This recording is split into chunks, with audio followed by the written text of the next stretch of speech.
ಮದುವೆ ಆದ್ಮೇಲೆ ಹೇಗ್ ಅನ್ಸ್ತು ನಾನು ನನ್ನ ಗಂಡನ ಮನೆಗೆ ಹೋಗ್ಬೇಕಾದ್ರೆ? ಯಪ್ಪಾ ಭಯ. ಕಾಲೇಜ್ ಡೇಸ್ ಅಲ್ಲಿ ಅಂತೂ ಯಾವಾಗ್ಲೂ ನಾನು ಬೈತಾನೆ ಇದ್ದೆ. ಲವ್ ಅಲ್ಲಿ ಇದೀನಿ ಅಂತ ಹೇಳಿದಾಗ ಹೇಗಿತ್ತು ರಿಯಾಕ್ಷನ್? ಹೇಗ್ ಅನ್ನಿಸ್ತು? ಗುಡ್ ನ್ಯೂಸ್ ಯಾವಾಗ? ಹಲೋ, ಹಾಯ್, ನಮಸ್ಕಾರ ಎಲ್ರಿಗೂ. ನಾನು ನಿಮ್ಮ ಪ್ರೀತಿಯ ವೀಕ್ಷಕ. ನನ್ನ ಜೊತೆ ಇವತ್ತು ನನ್ನ ಅಮ್ಮ ಕೂಡ ಇದ್ದಾರೆ. ಹಾಯ್. ರೈಟ್. ಸೊ ಮಾತಕ್ಕൾക്ക് ಏನೊಂದು ಇರ್ತಾರೆ ಕಲ ಯೂಟ್ಯೂಬ್ ತುಳು ಪಾತಿರ್ಲೆ ಅಂದ್. ಸೊ ಯಾನ್ ಇತ್ತೆ ಓಲುಲ್ಲೆ ಏನ ಮಲ್ತೊಂದುಲ್ಲೆ ಪೂರಾ ಡೀಟೇಲ್ಸ್ ಏನಿತ್ತ ವಿಡಿಯೋ ಶೇರ್ ಮಲ್ಪ. ರೈಟ್. ಸೊ ಅಮ್ಮನ ಹತ್ರ ಕೇಳೋಣ. ನಾನು ಇವಾಗ ಎಲ್ಲಿದ್ದೀನಿ? ನನ್ ಜೊತೆ ಇದ್ದಾಳೆ ಉಡುಪಿಯಲ್ಲಿ. ಸೊ ನಾನಿರೋದು ಅಮ್ಮನ ಜೊತೆ ಉಡುಪಿನಲ್ಲಿ, ಬೆಂಗಳೂರಲ್ಲಿ ಇಲ್ಲ ಸದ್ಯಕ್ಕೆ. ನಿಮ್ಮ ಮೊದಲನೆಯ ಪ್ರಶ್ನೆ ಉತ್ತರ ಕೊಟ್ಟೆ.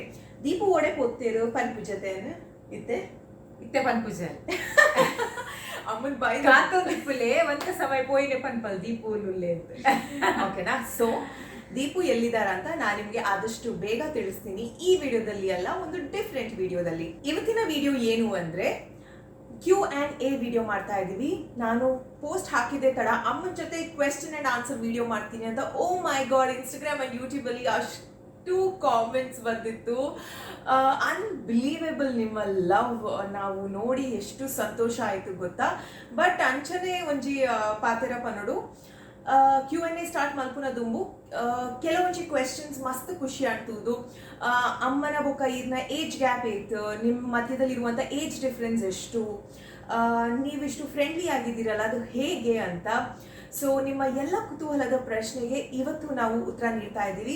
ಹಾಗೆಯೇ ಈ ವಿಡಿಯೋ 2 ಪಾರ್ಟಲ್ಲಿ ಮಾಡ್ತೀವಿ. ಇದು ಪಾರ್ಟ್ 1 ಆಗಿರುತ್ತೆ. ಪಾರ್ಟ್ 2 ನೆಕ್ಸ್ಟ್ ಟೈಮ್ ಖಂಡಿತವಾಗ್ಲೂ ಹಾಕ್ತೀನಿ. ಬಿಕಾಸ್ ಅಷ್ಟೊಂದು ಕ್ವೆಶ್ಚನ್ಸ್ ಇದೆಯಲ್ಲ, ಅಮ್ಮನ ಜೊತೆ ಇರಬೇಕಾದ್ರೆ ಖಂಡಿತವಾಗ್ಲೂ ಆದಷ್ಟು ಎಲ್ಲ ಪ್ರಶ್ನೆಗಳನ್ನ ಕವರ್ ಮಾಡ್ತೀನಿ. ಶುರು ಮಲ್ಪುಗನೆ ಫಸ್ಟ್ ಕ್ವೆಶ್ಚನ್ ಸ್ಟಾರ್ಟ್ ಮಾಡೋದು ನನ್ನ ಫ್ರೆಂಡ್ ಕಳಿಸಿರೋ ಪ್ರಶ್ನೆನೇ ಇದು. ನನ್ನ ಫ್ರೆಂಡ್ ಕಡಪುದಿನ ಕ್ವೆಶ್ಚನ್. ವೀಕ್ಷಿತನ ಆಂಟಿ, ನೀವಿಬ್ರು ಕ್ಯೂಟ್ ಆಗಿ ಕಾಣಿಸ್ತೀರಾ.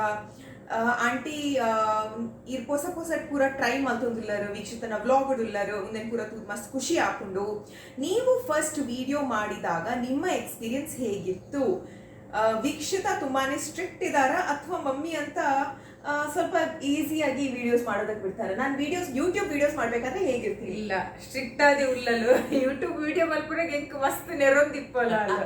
ಯಾನ್ ಸರಿ ಮಲ್ಪುಜತೆ ಎಂಕ್ ಗೊತ್ತಾಪುಜತೆ ಮಸ್ತ್ ನೆರ್ಪಲ್ ಪನಗ ಒಂಜಿಲೆ ಕೊಡಿಲ್ಲ ಆಯ್ಕೆತೆ ಅವು ಅಂಚ ನೆರಡನೆ. ಸೊ ಮಮ್ಮಿ ಹೇಳ್ತಾ ಇರೋದು ನಾನು ಯೂಟ್ಯೂಬ್ ವಿಡಿಯೋಸ್ ಮಾಡ್ಬೇಕಾದ್ರೆ ತುಂಬಾನೇ ಸ್ಟ್ರಿಕ್ಟ್ ಆಗಿರ್ತೀನಿ ಅಂತ. ಎಸ್, ನಾನು ಯೂಟ್ಯೂಬ್ ವಿಡಿಯೋಸ್ ಮಾಡ್ಬೇಕಾದ್ರೆ ಬ್ಯಾಕ್ ಗ್ರೌಂಡ್ ಇಂದ ಹಿಡಿದು ಔಟ್ಫಿಟ್ ಇಂದ ಹಿಡಿದು ವಿಡಿಯೋ ಫ್ಲೋ ಇಂದ ಹಿಡಿದು ಪ್ರತಿಯೊಂದು ನನಗೆ ಆದಷ್ಟು ಪರ್ಫೆಕ್ಟ್ ರೀತಿನಲ್ಲಿ ಬರಬೇಕು. ಸೊ ನಾನು ರಿಪೀಟೆಡ್ ಟೇಕ್ಸ್ ಕೂಡ ತಗೋಸ್ತೀನಿ ಆ್ಯಂಡ್ ಹೇಳ್ತೀನಿ ಕೂಡ, ಅದು ಹಂಗಲ್ಲ, ಹಿಂಗೆ ಮಾಡಬೇಕು, ಹಿಂಗೆ ಬರಬೇಕು ಅಂತ. ಸೊ ನ್ಯಾಚುರಲ್ ಆಗಿರುತ್ತೆ. ಬಟ್ ಅದರಲ್ಲೂ ಐ ಮೇಕ್ ಶ್ಯೂರ್ ಆದಷ್ಟು ಪ್ಲೆಸೆಂಟ್ ಆಗಿ ಕಾಣಿಸುತ್ತೆ ಅಂತ. ನೆಕ್ಸ್ಟ್ ಕ್ವೆಶ್ಚನ್, ನೀವು ದೀಪು ಅವ್ರನ್ನ ಇವಾಗ ಎಷ್ಟು ಮಿಸ್ ಮಾಡ್ತೀರಾ? ನಾನು ಎಷ್ಟು ಮಿಸ್ ಮಾಡ್ತೀನಿ ದೀಪು ಅವ್ರನ್ನ? ಮಸ್ತ್ ಮಿಸ್ ಮಲ್ತೊಂದುಲ್ಲಲು ಒಂದೊಂದ್ಸಲ ಬೇಜಾರಾಗ ಎನ್ನ ಕೈತಲ್ ಬಂತು ಬುಲಿಪು ಅಲ್ಲಿ ಎಂಕ್ಲೆ ಒಂದಿತ ಬೇಜಾರ ಹಾಕೊಂಡು ಮಗಲ್ಲ ತೇರ್ಕೊಂಡಲ್ಲ ಪನಿಯರ್ ಆಪ್ ಜೊತೆ ಬಕಯ್ಯನ್ ಸಮಾಧಾನ ಮಲ್ಪುವೆ. ದಿನಕ್ಕೆ ಒಂಜಿ ಸಲ ಬೇಜಾರು ಮಲ್ತದೆ ಎನ್ನ ಕೈತಲ್ ಬರ್ಪಲ್. ಕನ್ನಡ ದಿವ್ಸಕ್ಕೆ ಒಂದ್ಸಲ ಬೇಜಾರು ಮಾಡಿ ನನ್ನ ಹತ್ರ ಬರ್ತಾಳೆ. ಅಂದ್ರೆ ಎಷ್ಟಂದ್ರೆ ಗಂಡ ದೂರ ಹೋದ್ರೆ ಯಾರಿಗಾದ್ರೂ ಅಷ್ಟೇ ಅಲ್ವಾ, ಹೆಣ್ಣು ಮಕ್ಕಳಿಗಂತೂ ತುಂಬಾ ಬೇಜಾರಾಗ್ತದಲ್ವಾ. ಸೊ ನನಗೆ ಬೇಜಾರು ಆಗೇ ಆಗುತ್ತೆ. ಸೊ ನಿಮ್ಮ ಪ್ರಶ್ನೆಗೆ ಉತ್ತರ ಸಿಕ್ತು. ಇನ್ನ ಪ್ರಶ್ನೆಗಳು, ದೀಪು ಎಲ್ಲಿದ್ದಾರೆ, ಯಾಕೆ ಹೋಗಿರೋದು, ನಾನು ಯಾಕೆ ಹೋಗಿಲ್ಲ, ನಾನು ಯಾವಾಗ ಹೋಗ್ತೀನಿ, ಯಾಕೆ ಈ ಥರದ ಬದಲಾವಣೆ ಆಯಿತು, ಎಲ್ಲ ಪ್ರಶ್ನೆಗೆ ಉತ್ತರ ಕೊಡ್ತೀನಿ. ಬಟ್ ಈ ವಿಡಿಯೋದಲ್ಲಿ ಅಲ್ಲ, ಯಾಕಂದ್ರೆ ಇದು ಅಮ್ಮ ಮಗಳ ವಿಡಿಯೋ ಆಗಿರುತ್ತೆ ಅಲ್ವಾ. Next question, very spicy questions ಇದು. ಓಕೆ, ನಾನು ಫಸ್ಟ್ ಟೈಮ್ ಲವ್ ಅಲ್ಲಿ ಇದ್ದೀನಿ ಅಂತ ಹೇಳಿದಾಗ ಹೇಗಿತ್ತು ರಿಯಾಕ್ಷನ್? ಹೇಗೆ ಅನ್ನಿಸ್ತು? ಒಂದ್ಸಲ ತುಂಬಾ ಟೆನ್ಷನ್ ಆಯ್ತು. ಏನ್ ಮಾಡ್ಬೇಕಂತಲೇ ಗೊತ್ತಾಗ್ಲಿಲ್ಲ ನನ್ಗೆ. ಇವಳು ಆತರ ಹೇಳುವಾಗ ನಂಗೆ ಯಾವ ರೀತಿ ಮಾತಾಡ್ಬೇಕು, ಅದಕ್ಕೆ ಯಾವ ರೀತಿ ರಿಯಾಕ್ಷನ್ ಕೊಡ್ಬೇಕಂತ ಗೊತ್ತಾಗ್ಲಿಲ್ಲ. ಸಡನ್ ನನಗೆ ತಲೆಗೆ ಬಂತು, ಇವಳ ಪಪ್ಪನ ಹತ್ರ ಹೇಗೆ ಹೇಳೋದು, ಅಣ್ಣನ ಹತ್ರ ಹೇಗೆ ಹೇಳೋದು, ಅಂದ್ರೆ ಯಾರು ಏನು ವಿಷಯ ಗೊತ್ತಿಲ್ಲ ಅಲ್ಲ, ನೋಡ್ಲೂ ಇಲ್ಲ ನಾವು. ಇವಳು ಬಾಯಲ್ಲಿ ಹೇಳಿದಷ್ಟೇ ಅಲ್ವಾ, ಯಾವುದಕ್ಕೂ ನಾವು ರೆಸ್ಪಾನ್ಸ್ ಮಾಡ್ಲಿಕ್ಕೆ ಹೇಳಿದಾಗ್ಲೇ ಆಗುದಿಲ್ಲ ಅಲ್ಲ. ಆಮೇಲೆ ಹೇಗೆ ಅನ್ನಿಸ್ತು ದೀಪು ಜೊತೆ ಮಾತಾಡಿ? ಮತ್ತೆ ಖುಷಿ ಆಯ್ತು. ದೀಪು ಜೊತೆ ಮಾತಾಡಿದ್ಮೇಲಂತೂ ಅವ್ರ ನೋಡಿದ್ಮೇಲೆ ನಮ್ಮ ಮನೆಯವರಿಗೂ ಖುಷಿ ಆಯ್ತು, ನಂಗಂತೂ ತುಂಬಾ ಖುಷಿ ಆಯ್ತು. ಅಂದ್ರೆ ನೋಡ್ಬೇಕಾದ್ರೆ ಮೊದ್ಲೇ ನಾನು ಅವ್ರ ಹತ್ರ ಮಾತಾಡಿದ್ದೆ ಊರಲ್ಲಿ ಇರುವಾಗ್ಲೇ, ಒಂದ್ 2-3 ಸಲ ಫೋನಲ್ಲಿ ಮಾತಾಡಿದೆ. ಆಗ್ಲೇ ನಂಗೆ ಅವನಿಗೆ ಹೇಗಂತ ಅರ್ಥ ಗೊತ್ತಾಗಿತ್ತು. ಅಂದ್ರೆ ಮಾತಲ್ಲೇ ತುಂಬಾ ಸಾಫ್ಟ್ ಅವನು ತುಂಬಾ. ಸೊ ಕುತೂಹಲದ ಪ್ರಶ್ನೆ. ಈ ಕ್ವಶನ್ಸ್ ಏತ್ ಜನ ಕೇಂದಿರುತ್ತೆ, ಮಸ್ತ್ ಜನ ಕೇಂದಿರ್ತಾರೆ ಈ ಕ್ವೆಶ್ಚನ್. Okay, next question. ನಾನು ಅಮ್ಮ ನೋಡೋದಕ್ಕೆ ಚೆನ್ನಾಗಿದ್ದೀವಿ, ನಮ್ಮ ಇಬ್ರು ಸ್ಕಿನ್ ಯಾಕೆ ಇಷ್ಟು ಗ್ಲೋ ಆಗುತ್ತೆ, ನಮ್ಮ ಬ್ಯೂಟಿ ಸೀಕ್ರೆಟ್ ಏನು? ನನಗೆ ಅಮ್ಮ ಪ್ರಿಟಿ ಅನ್ನಿಸ್ತಾರೆ, ಅಮ್ಮನಿಗೆ ನಾನು ಪ್ರಿಟಿ ಅನ್ನಿಸ್ತೀನಿ. ಬಟ್ ನಮಗೆ ನಾವು ಮೋಸ್ಟ್ ಬ್ಯೂಟಿಫುಲ್ ಅಂತ ಅನ್ಸುತ್ತೆ, ಯಾಕಂದ್ರೆ ನಮಗೆ ಆ ಭಾವನೆ ಇರಬೇಕು. ನಮ್ಮ ಬಗ್ಗೆ ನಾವು ಹೆಂಗೆ ಇರಲಿ, ನಮಗೆ ನಾವು ಪ್ರಿಟಿ ಅಂತ ಕಾಣಿಸ್ದಾಗ ನಾವು ತುಂಬಾನೇ ಕಾನ್ಫಿಡೆಂಟ್ ಆಗ್ತೀವಿ. ಸೊ ಅವ್ರು ಚೆನ್ನಾಗಿದ್ದಾರೆ, ಇವ್ರು ಚೆನ್ನಾಗಿದ್ದಾರೆ ಅಂತ ಹೇಳೋ ಬದಲು ನಾವು ನಮಗೇನೆ ಹೇಳಬೇಕು ನಾನು ಚೆನ್ನಾಗಿದ್ದೀನಿ ಅಂತ. ಆವಾಗ ನಮಗೆ ಧೈರ್ಯ ಬರುತ್ತೆ, ಕಾನ್ಫಿಡೆನ್ಸ್ ಬರುತ್ತೆ, ನಮ್ಮ ಬಗ್ಗೆ ನಮಗೆ ಇನ್ಸೆಕ್ಯೂರಿಟಿ ಅನ್ನೋ ಫೀಲಿಂಗ್ ಬರಲ್ಲ. ಸೊ ನೀವೆಲ್ಲರೂ ನಮಗೆ ಹೇಳ್ತೀರಾ ನಾವಿಬ್ರು ನೋಡೋದಕ್ಕೆ ಚೆನ್ನಾಗಿದ್ದೀವಿ ಅಂತ. ನಿಮ್ಮೆಲ್ಲರ ಮನಸ್ಸು ಅಷ್ಟೇ ಚೆನ್ನಾಗಿದೆ, ನೀವು ನೋಡೋದಕ್ಕೆ ಅಷ್ಟೇ ಚೆನ್ನಾಗಿದ್ದೀರಾ, ಬಟ್ ನಿಮಗದು ರಿಯಲೈಸ್ ಆಗ್ತಾ ಇಲ್ಲ ಅಷ್ಟೇ. ಸೊ ಇನ್ನ ಬ್ಯೂಟಿ ಸೀಕ್ರೆಟ್ ಏನ? ಈ ಕ್ವೆಶನ್ ಏನ್ ಜನಕ್ಕೆ ಇಂದಿರತ್ತೆ. ನಿಮ್ಮ ಬ್ಯೂಟಿ ಸೀಕ್ರೆಟ್ ಪ್ಲೀಸ್. ಏನಂತ ಹೇಳುದು, ನಾನು ಯಾವ್ದು ಫೇಶಿಯಲ್ ಎಲ್ಲ ಮಾಡುದೇ ಇಲ್ಲ. ನನ್ನ ಬ್ಯೂಟಿ ಸೀಕ್ರೆಟ್ ಅಂದ್ರೆ ಇದು ಗಾಡ್ ಗಿಫ್ಟ್ ಅಂತ ಹೇಳ್ತಾರಲ್ಲ, ಹಾಗೆ ಇದು ನನ್ಗೆ. ಒಂದ್ ಮಾತ್ರ ಹೇಳ್ತೀನಿ, ಅಮ್ಮಂದು ಕ್ಲಿಯರ್ ಸ್ಕಿನ್, ಆದ್ರೆ ಅವ್ರಿಗೆ ಬ್ಲ್ಯಾಕ್ ಸ್ಪಾಟ್ಸ್ ಅಲ್ಲಲ್ಲಿದೆ. ನನಗೂ ಅಲ್ಲಲ್ಲಿ ಮಚ್ಚೆ ಸ್ಪಾಟ್ಸ್ ಎಲ್ಲ ಇದೆ, ಅದು ಕಾಣಿಸಲ್ಲ ನಿಮ್ಗೆ ಅಷ್ಟೇ. ಇಷ್ಟ ಹತ್ರ ಬಂದು ಯಾರು ನೋಡ್ತಾರೆ ಅಲ್ವಾ? ಸೊ ದೂರದಿಂದ ನೋಡ್ಬೇಕಾದ್ರೆ ವಾವ್ ಎಲ್ಲ ಸ್ಮೂತ್ ಅಂಡ್ ಕ್ಲೀನ್ ಅಂತ ಅನ್ಸುತ್ತೆ. ಬಟ್ ನೋ, ಇವ್ರ ಸೀಕ್ರೆಟ್ ಏನೂ ಇಲ್ಲ. ಇವ್ರದ್ದು ಫಿಸಿಕಲಿ ಕೆಲವ್ರಿಗೆ ಗಾಡ್ಸ್ ಗಿಫ್ಟ್ ಅಂತಾನೆ ಹೇಳ್ಬೋದು. ಮೆಟಬಾಲಿಸಮ್ ಅಷ್ಟು ಚೆನ್ನಾಗಿರುತ್ತೆ, ಎಷ್ಟೇ ತಿಂದ್ರು ಅದು ಚೆನ್ನಾಗಿ ಕರಗುತ್ತೆ. ನನಗೆಲ್ಲ ತಿಂದ್ರೆ ಅಲ್ಲಲ್ಲಿ ಫ್ಯಾಟ್ ಬರುತ್ತೆ, ಸೊ ನಾವೆಲ್ಲ ಸ್ವಲ್ಪ ಡುಮ್ಮಗಿರ್ತೀವಿ, ಇವರೆಲ್ಲ ಸ್ಲಿಮ್ ಆಗಿರ್ತಾರೆ ಅಷ್ಟೇ. ನಾವು ತಿಂತೇವೆ, ತಿನ್ನೋದಿಲ್ಲ ಅಂತ ಹೇಳಿಲ್ಲ, ಟೈಮ್ಗೆ ಸರಿ ತಿಂತೇವೆ. ಇವಳಿಗೆ ಸ್ವಲ್ಪ ಫ್ರೂಟ್ಸ್ ಇಷ್ಟ ಅಲ್ವಾ, ನಾವು ತಿಂತೇವೆ ಅಂದ್ರೆ ಊಟ ಸ್ವಲ್ಪ ಜಾಸ್ತಿ ಮಾಡ್ತೇವೆ ಫ್ರೂಟ್ಸಿಗಿಂತ. ಇಲ್ಲಿ ಸ್ವಲ್ಪ ಚಾಕ್ಲೇಟ್, ಐಸ್ ಕ್ರೀಮ್, ಕೇಕ್ಸ್ ಎಲ್ಲ ಜಾಸ್ತಿ ಹೋಗುತ್ತಲ್ಲ, ಸೊ ಹಾಗೆ. Okay, next question. ಇನ್ನ ಏಜ್ ಇತ್ತು 49 ಇಯರ್ಸ್. ಇನ್ನ ಹಾಫ್ ಸೆಂಚುರಿ ಆಗುತ್ತೆ ಒಂದು ವರ್ಷದಲ್ಲಿ. ಆಮೇಲೆ ನಿಮ್ಮೆಲ್ಲರನ್ನು ಕರೆಸ್ತೀನಿ for a party. Okay, next question ಮಸ್ತ್ ಇಂಟ್ರೆಸ್ಟಿಂಗ್ ದ ಕ್ವೆಶ್ಚನ್ ಒಂದು. ನನಗೆ ಅಡಿಗೆ ಮಾಡೋದಕ್ಕೆ ಬರುತ್ತಾ ಇಲ್ವಾ ಅಂತ ಅಮ್ಮನ್ಗೆ ಹೇಗೆ ಗೊತ್ತು? ಯಾನಿರೇ ಕಟೀಲ್ ಮತ್ ಕೊಡ್ತೇನೆ ಇದ ಮುಟ. ನಾನು ನಿಮ್ಗೆ ಅಡಿಗೆನಲ್ಲಿ ಹೆಲ್ಪ್ ಮಾಡ್ತೀನಾ? ಬಿ ಆನೆಸ್ಟ್, ನಿಜ ಹೇಳಿ. ಇಲ್ಲ, ಅಡಿಗೆಗೆ ಹೆಲ್ಪ್ ಮಾಡುದಿಲ್ಲ ಅವಳು, ನಾನು ಕರೀಲೂ ಇಲ್ಲ, ಅಂತ ಚಾನ್ಸ್ ನಾನು ತಕೊಳ್ಳೇ ಇಲ್ಲ. ಅಂದ್ರೆ ಅವಳು ಯಾವಾಗ್ಲೂ ಬಿಸಿ ಇರ್ತಾಳಲ್ಲ, ಪರವಾಗಿಲ್ಲ ಅವಳೆ ಕೆಲಸ ಮಾಡ್ತಾ ಇರ್ಲಿ ಅಂತ ಬಿಟ್ಟಿದ್ದೀನಿ ನಾನು ಅವಳನ್ನು. ಮದುವೆ ಆದ್ಮೇಲೂ ಹಾಗೆ, ಅವಳ ಮನೆಗೆ ಹೋದ್ರು ನಾನೇ ಅಡಿಗೆ ಮಾಡಿ ಅವಳಿಗೆ ಕೊಡ್ತೇನೆ, ನನ್ನ ಮನೆಗೆ ಬಂದ್ರು ನಾನೇ ಅಡಿಗೆ ಮಾಡಿ ಅವಳಿಗೆ ಕೊಡ್ತೇನೆ. ಕಲಿಯುವಾಗ ಕಲಿತಾಳೆ, ಮತ್ತೆ ಟೈಮ್ ಸಿಕ್ಕಿದಾಗ ಅವಳೇ ಮಾಡ್ತಾಳಂತ ಬಿಟ್ಟಿದ್ದೇನೆ. ಅದೇ ತರ ಮಾಡ್ತಿದ್ದಾಳೆ ಅವಳು, ಟೈಮ್ ಸಿಕ್ಕಿದಾಗ ಅವಳು ಒಬ್ಳೆ ಅಡಿಗೆ ಮಾಡ್ತಾಳೆ. S, so true. ಆನೆಸ್ಟ್ ಆಗೇ ಹೇಳೋದಕ್ಕೆ ಹೇಳಿದೆ, ನಾನು ಅಮ್ಮನಿಗೆ ಹೆಲ್ಪ್ ಮಾಡಲ್ಲ ಅಡುಗೆ ವಿಷಯದಲ್ಲಿ. ಅದೇನು ಗೊತ್ತಾ, ಅಮ್ಮ ಇದ್ದಾರೆ ಅವರೇ ಮಾಡ್ಕೋತಾರೆ ಅಂತ ಬಂದ್ಬಿಡುತ್ತೆ. ಬಟ್ ನಮ್ಮ ತಲೆ ಮೇಲೆ ಬಂದಾಗ ನಾವು ಮಾಡಲೇಬೇಕಾಗುತ್ತೆ. ಇವಾಗ ನನಗೆ ಸಿಕ್ಕಿರೋ ಟೈಮ್, ಫ್ರೀಡಮ್. ಸೊ ಇಲ್ಲ, ಅವಳ ಮನೆಗೆ ಹೋದ್ರು ನಂಗೆ ಬೇಜಾರೇ ಇಲ್ಲ ಅವಳ ಅಡಿಗೆಗೆ ಬರುದಿಲ್ಲ, ಅಡಿಗೆ ಮಾಡುದಿಲ್ಲ ಅಂತ. ನಂಗೆ ಖುಷಿ ಅಡಿಗೆ ಮಾಡುದಂದ್ರೆ. ಅವಳಿಗೆ ಅಳಿಯನಿಗೆಲ್ಲ ಅಡಿಗೆ ಮಾಡುದು, ಬಡಿಸುದು, ಅದೆಲ್ಲ ನಂಗೆ ತುಂಬಾ ಖುಷಿ, ಮೊದ್ಲಿಂದ ಖುಷಿ ಅದು. ಸೊ ಇವ್ರಿಗೆ ತುಂಬಾ ಇಷ್ಟ ಆಗುತ್ತೆ. ದೀಪುಗೆ, ನನಗೆ, ಅಣ್ಣನ್ಗೆ, ಪಪ್ಪನ್ಗೆ, ಮನೆಯವ್ರಿಗೆ ಎಲ್ಲಾರ್ಗು ಏನ್ ಇಷ್ಟ ಅದನ್ನ ಮಾಡ್ಕೊಡೋದು. ಸೊ ಹಾಗಾಗಿ ಅದ್ರ ಬಗ್ಗೆ ಯಾವತ್ತೂ ಯೋಚನೆ ಬಂದಿಲ್ಲ. ಓಕೆ, ನೆಕ್ಸ್ಟ್ ಕ್ವೆಶ್ಚನ್ ತುಂಬಾನೇ ಇಮೋಷನಲ್ ಕ್ವೆಶ್ಚನ್. ಓ ಮೈ ಗಾಡ್. ನಾನು ಗಂಡನ ಮನೆಗೆ ಹೋದಾಗ ಮದುವೆ ಆಗಿದ ತಕ್ಷಣ ಹೇಗನ್ನಿಸ್ತು? ಅಯ್ಯೋ, ತುಂಬಾ ಬೇಜಾರಾಯ್ತು, ತುಂಬಾ ಟೆನ್ಷನ್ ಕೂಡ ಆಯ್ತು. ಯಾಕಂದ್ರೆ ಅವಳಿಗೆ ಪಾಪ ಟೀನು ಮಾಡ್ಲಿಕ್ಕೆ ಬರ್ತಿರ್ಲಿಲ್ಲ. ಅಳಿಯೋ ಹೇಗೋ ಒಳ್ಳೆಯವರೇ, ಮನೆಯವ್ರ ಹತ್ರ ಇವಳು ಹೇಗಿರ್ತಾಳೆ ನನಗೂ ಗೊತ್ತಿಲ್ಲಲ್ಲ, ಅವ್ರು ಹೇಗಿರ್ತಾರೆ ಇವಳ ಹತ್ರ ಅಂತ ಅದು ಗೊತ್ತಿಲ್ಲಲ್ಲ ನನಗೆ. ಮತ್ತೆ ಅಲ್ಲಿ ಗೆಸ್ಟ್ ಎಲ್ಲ ಬಂದಾಗ ಇವಳು ನನಗೆ ಕಾಲ್ ಮಾಡ್ಲಿಕ್ಕೆ ಶುರು ಮಾಡಿದ್ಲು, ಅಮ್ಮ ಟೀ ಮಾಡ್ಲಿಕ್ಕೆ ಬರೋದಿಲ್ಲ, ಇಷ್ಟು ಜನ ಗೆಸ್ಟ್ ಬಂದ್ರು, ಹೇಳು ಪಕ್ಕ ಹೇಳು ಅಂತ.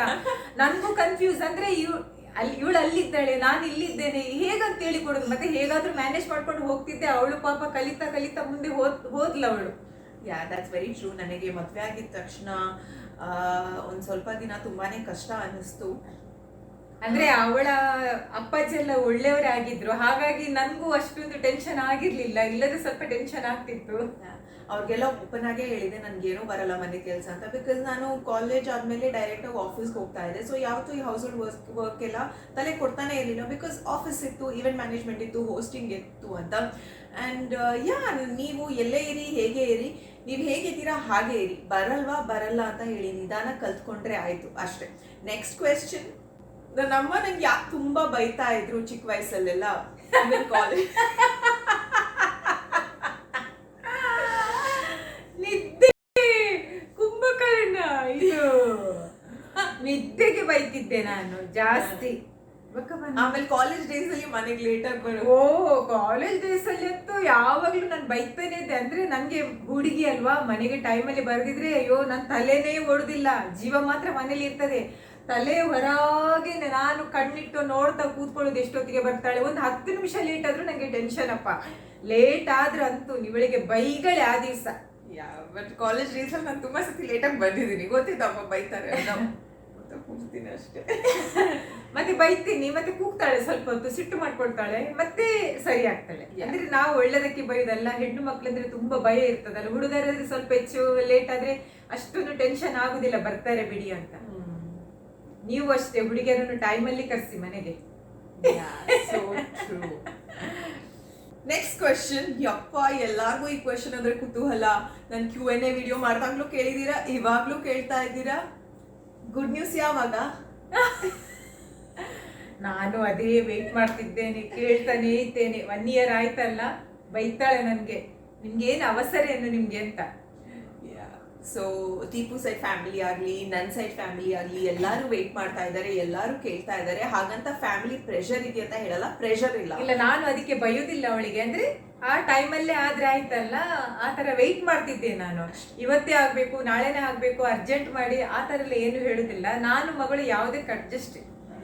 ಸೊ ಆ ಫ್ಯಾಮಿಲಿ ಪ್ರೆಷರ್ ಅಂತ ಇಲ್ಲ, ಬಟ್ ಆಸೆ ಇದೆ ಅವ್ರಿಗೆಲ್ಲಾರ್ಗು, ನಮ್ಮ ಮೊಮ್ಮಗನ ನೋಡ್ಬೇಕು ಅನ್ನೋದು. ಅದು ಎಲ್ರಿಗೊಂದು ಕುತೂಹಲ ಇರ್ತದಲ್ಲ. ಮಗಳಿಗೆ ಮದುವೆ ಆಯ್ತು, ಇನ್ನೇನು ಮಗು ಕೊಡೋ ತನಕ ಕಾಯುದದು ಇದ್ದೇ ಇರ್ತದಲ್ಲ, ಅಪ್ಪ ಅಮ್ಮಂದು ಕೆಲಸವಲ್ವ ಅದು. ಸೊ ಅದಾದ್ಮೇಲೆ ನೆಕ್ಸ್ಟ್ ಕ್ವೆಶ್ಚನ್. ನಾವಿಬ್ರು ತುಂಬಾ ಕ್ಲೋಸ್ ಆಗಿದ್ದೀವಿ, ನಾವು ಪರ್ಸನಲ್ ಸ್ಟಫ್ಸ್ ನ ಶೇರ್ ಮಾಡ್ಕೋತೀವ. ಬಟ್ಟೆ ಆಗಿರ್ಬೋದು, ಮೇಕಪ್ ಆಗಿರ್ಬೋದು, ಏನೇ ಆಗಿರ್ಬೋದು ಶೇರ್ ಮಾಡ್ತೀವ. ನಿಜ ಹೇಳ್ಬೇಕು. ನಿಜ ಪ್ರತಿ ಒಂದನ್ನು ಹೇಳ್ತಾಳೆ. ನಾನು ಅಷ್ಟೇ, ಅವಳ ಹತ್ರ ಪ್ರತಿ ಒಂದನ್ನು ಶೇರ್ ಮಾಡ್ತೇವೆ. ಇವಳು ಏನ್ ತಗೊಳ್ತಾಳೆ, ಎಲ್ಲಿಗೆ ಹೋಗ್ತಾಳೆ, ಏನ್ ಮಾಡ್ತಾ ಇದ್ದಾಳೆ, ಪ್ರತಿ ಒಂದು ಹೇಳ್ತಾಳೆ. ನಾನು ಅಷ್ಟೇ, ದಿವಸಕ್ಕೆ 2 ಬಾರಿ ಮಾತಾಡ್ತೇವೆ ಫೋನ್ ಮಾಡಿ. ಇವಳು ಬೆಂಗಳೂರಲ್ಲಿ ಇರುವಾಗ, ಮೈಸೂರಲ್ಲಿ ಇರುವಾಗ ಆಗ್ಲಿ, ಬೆಳಿಗ್ಗೆ ಒಂದ್ಸಲ, ರಾತ್ರಿ ಒಂದ್ಸಲ, ದಿವಸ ಒಂದ್ಸಲ ವಿಡಿಯೋ ಕಾಲ್ ಮಾಡಲೇಬೇಕು. ನಾನು ಪ್ರತಿ ಒಂದು ವಿಷಯ ಇವಳ ಹತ್ರ ಶೇರ್ ಮಾಡ್ತಾನೆ. ಇವಳು ಅಷ್ಟೇ, ಪ್ರತಿ ಒಂದು ವಿಷಯ ಶೇರ್ ಮಾಡ್ತಾಳೆ. ಟ್ರೂ. ಬಟ್ ನಾವು ಇವಾಗ ಇನ್ನೊಂದು ವಿಷಯ ಹೇಳಬೇಕು ಅಂದ್ರೆ, ನಾವು ಬಟ್ಟೆಗಳನ್ನ ಶೇರ್ ಮಾಡ್ತೀವಿ. ಅಂದ್ರೆ ಅಮ್ಮನ ಬಟ್ಟೆ, ಸೀರೆ ಎಲ್ಲ ನಾನು ಹಾಕ್ತೀನಿ, ಬಟ್ ಮೇಕಪ್ ಶೇರ್ ಮಾಡಲ್ಲ ಅಲ್ವಾ? ಮೇಕಪ್ ಶೇರ್ ಮಾಡಲ್ಲ. ಅದ್ರಲ್ಲೆಲ್ಲ ನಾನು ಪರ್ಟಿಕ್ಯುಲರ್, ಬಿಕಾಸ್ ಮೇಕಪ್ ಒಬ್ರು ಸ್ಕಿನ್ ಇಂದ ಇಲ್ಲ. ನಾನು ಹಾಗೆ, ಇವಳ ಮೇಕಪ್ ಹಾಕುದೇ ಇಲ್ಲ ಮೊದ್ಲಿಂದು. ನಂಗೆ ಅದು ಅಭ್ಯಾಸನೇ ಇಲ್ಲ ಹಾಕ್ಬೇಕಂತ. ನಂದೇ ಇರ್ತದಲ್ಲ, ಅದನ್ನೇ ಹಾಕ್ತೀನಿ. ಅದೇ ಬೇಕು, ಇದೇ ಬೇಕು, ಆ ತರ ಏನು ಆಸೆ ಇಲ್ಲ ನನಗೆ. ಇವಳು ಕೊಡ್ತಾಳೆ, ಅದನ್ನ ಯೂಸ್ ಮಾಡ್ತೀನಿ ನಾನು. ಎಸ್. ಸೊ ಅಮ್ಮನ್ಗೆ ಅಂತ ಅವ್ರದೇ ಸಪ್ರೇಟ್ ಇದೆ, ನಂದೇ ಸಪ್ರೇಟ್ ಇದೆ. ಎಮರ್ಜೆನ್ಸಿಗೆ ನಮ್ಮ ಹತ್ರ ಮೇಕಪ್ ಇಲ್ಲದೆ ಇದ್ದಾಗ ಅವ್ರದ್ದು ನಾನು ಯೂಸ್ ಮಾಡಿದ್ದು ಇದೆ, ಅವ್ರು ನನ್ನದು ಯೂಸ್ ಮಾಡಿದ್ದು ಇದೆ. ಇನ್ನೊಂದೇನು ಅಂದ್ರೆ, ಅಮ್ಮ ಮಗಳೇ ಆಗ್ಲಿ, ಯಾರೇ ಆಗ್ಲಿ, ಈ ತರ ಪರ್ಸನಲ್ ಸ್ಟಫ್ಸ್ ಒಬ್ರದೊಬ್ರು ಯೂಸ್ ಮಾಡಬಾರ್ದು. ಅಮ್ಮಂದು ನಾನು ಬಟ್ಟೆ ಎಲ್ಲ ಹಾಕ್ತೀನಿ, ಅಮ್ಮಂದು ಲಿಪ್ಸ್ಟಿಕ್ ಬೇರೆಲ್ಲ ಹಾಕ್ಬೋದು, ಅದರಲ್ಲಿ ತಪ್ಪಿಲ್ಲ. ಬಟ್ ನಾವು ಆದಷ್ಟು ಅವಾಯ್ಡ್ ಮಾಡ್ತೀವಿ ಅಷ್ಟೇ. 7-8 ಕ್ವೆಶನ್ಸ್ ನೀವ್ ಕೇಳಿರೋ ಅಲ್ಲಿ ಒಂದು 7-8 ಕ್ವೆಶನ್ಸ್ ನ ಆಯ್ಕೆ ಮಾಡಿ ಇವತ್ತು ಆನ್ಸರ್ ಮಾಡಿದೀವಿ. ಇದಷ್ಟೇ ಅಲ್ಲ, ಸಾಕಷ್ಟು ಪ್ರಶ್ನೆಗಳು ಇನ್ನ ಇವೆ. ಇದರ ಪಾರ್ಟ್ 2 ಬೇಕು ಅಂದ್ರೆ ಹೇಳಿ, ಖಂಡಿತವಾಗ್ಲೂ ಖುಷಿಯಿಂದ ಮತ್ತಷ್ಟು ಕುತೂಹಲ ಪ್ರಶ್ನೆಗಳಿಗೆ ಪಾರ್ಟ್ 2 ನಲ್ಲಿ ಆನ್ಸರ್ ಕೊಡ್ತೀವಿ ಅಂತ ಹೇಳ್ತಾ, ವಿಡಿಯೋ ಮುಗಿಸೋ ಮುಂಚೆ ಒಂದ್ ಮಾತು ಖಂಡಿತವಾಗ್ಲೂ ಹೇಳಬೇಕು. ಥ್ಯಾಂಕ್ ಯು ಸೋ ಮಚ್ ಪ್ರತಿಯೊಬ್ಬರಿಗೂ. ಇದೀಗ ನಾವು ಫ್ಯಾಮಿಲಿ ಅಂತ ಖುಷಿಯಿಂದ ಹೇಳ್ತೀನಿ, ಯಾಕಂದ್ರೆ ದೀಪು ಎಬ್ರಾಡ್ಗೆ ಹೋಗೋ ವಿಡಿಯೋ ಹಾಕಿದಾಗ ತುಂಬಾ ಜನ ಕಾಮೆಂಟ್ ಮಾಡಿದೀರಿ, ನಿಮಗೆ ಅಳು ಬಂತು ಅಂತ ವಿಡಿಯೋ ನೋಡ್ಬೇಕಾದ್ರೆ. All the best brother, happy journey, stay safe, ಈ ತರದ ತುಂಬಾ ಮೆಸೇಜಸ್ ಮಾಡಿದೀರಾ. ಕೆಲವೊಂದ್ಸತಿ ಫ್ಯಾಮಿಲಿ ಮೆಂಬರ್ಸ್ಗೆ ಈ ತರ ವಿಶಸ್ ಕಳ್ಸೋದಕ್ಕೆ ಮರ್ತೋಗಿರುತ್ತೆ, ಬಟ್ ನೀವೆಲ್ಲ ತಪ್ಪದೇ ಈ ತರ ವಿಶ್ ಮಾಡಿರೋದನ್ನ ನೋಡಿ ತುಂಬಾನೇ ಸಂತೋಷ ಆಯ್ತು. Thank you so much. ಇರ್ಲತ್ತೂ ಇರುತ್ತೆ ಕಾಮೆಂಟ್ಸ್ ಕೂಡ. ನೀವು ಮೆಸೇಜ್ ಕಳಿಸುವಷ್ಟರಲ್ಲಿ ಅವಳು ನನ್ನ ಜೊತೆ ಇದ್ದಾಗಿದೆ. ಎಸ್, ನಾನು ಅಮ್ಮನ ಜೊತೆ ಇದ್ದಾಗಿದೆ. ಸೊ ಅಮ್ಮ ಏನ್ ಮಾಡಿದ್ರು ಗೊತ್ತಾ, ವಿಡಿಯೋ ನೋಡಿದ ತಕ್ಷಣ ರೂಮ್ ಬಂದು, ನಾನು ನೋಡಿದ್ದೇನೆ, ಮೆಸೇಜ್ ನೋಡಿದ್ದೇನೆ. ನೋಡಿದ ಕೂಡ್ಲೆ ಇವಳ ಹತ್ರ ಬಂದೆ, ಇವಳು ಏನ್ ಮಾಡ್ತಾಳೆ ನೋಡುವಂತ ಅಳ್ತಾ ಕೂತಿದ್ದಾಳೆ. ಮೆಸೇಜ್ ಎಲ್ಲ ನೋಡಿ ಅಂತ ಇಲ್ಲ, ಅವಳ ಅಳ್ಳಿಲ್ಲ, ನಾನು ಅಳ್ತಾ ಇರಲಿಲ್ಲ. ತುಂಬಾ ಸ್ಟ್ರಾಂಗ್ ನನ್ ಮಗಳಲ್ವಾ.